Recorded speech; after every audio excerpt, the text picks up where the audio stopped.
এক ছেলে গ্র্যাজুয়েশন শেষ করার পর কথা প্রসঙ্গে তার বাবাকে জিজ্ঞেস করলো, আচ্ছা বাবা, সফল জীবন কাকে বলে? বাবা সরাসরি এই কথার জবাব না দিয়ে বললেন, আমার সাথে চলো, আজ আমরা ঘুড়ি ওড়াবো, তখনই তোমার প্রশ্নের উত্তর দিয়ে দেব। ছেলে অবাক হয়ে বলল, কি বলছেন বাবা, এই বয়সে আপনি ঘুড়ি ওড়াবেন?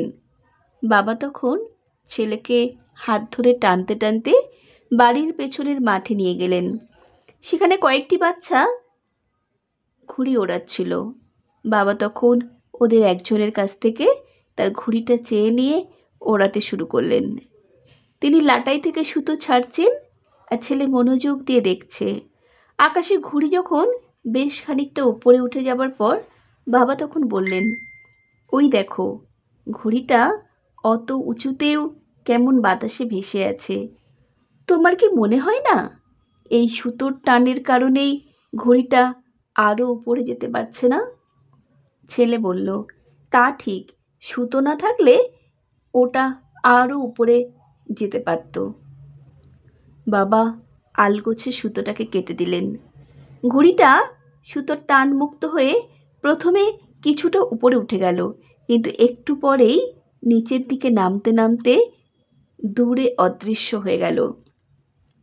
এবার বাবা ছেলের পিঠে হাত বুলিয়ে বললেন, শোনো খোকা, জীবনে আমরা যে উচ্চতায় বা পর্যায়ে আছি বা থাকি, সেখান থেকে প্রায়ই মনে হয় ঘুড়ির সুতোর মতো কিছু কিছু বন্ধন আমাদের আরও উপরে যেতে বাধা দেয়।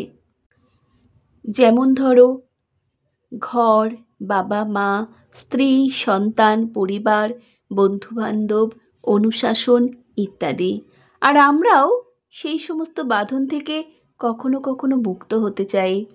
বাস্তবে ওই বন্ধনগুলোই আমাদের উঁচুতে টিকিয়ে রাখে, আমাদেরকে স্থিরতা দেয়, নিচে পড়তে বাধা দেয়। এই বন্ধন না থাকলে আমরা হয়তো ক্ষণিকের জন্য কিছুটা উপরে যেতে পারি, কিন্তু অল্প সময়েই আমাদেরও পতন হবে, ওই বিনে সুতোর ঘুড়ির মতোই। জীবনে তুমি যদি উঁচুতে টিকে থাকতে চাও, তবে কখনোই ওই বাঁধনগুলোকে ছিঁড়বে না। সুতো আর ঘুড়ির মিলিত বন্ধন যেমন আকাশে ঘুড়িকে দেয় ভারসাম্য, তেমনি সামাজিক এবং পারিবারিক বন্ধনগুলো আমাদের সাফল্যের শিখরে টিকে থাকার ভারসাম্য দেয়। আর এটাই প্রকৃত সফল জীবন। সংগৃহীত কণ্ঠে আমি সুমিত্রা।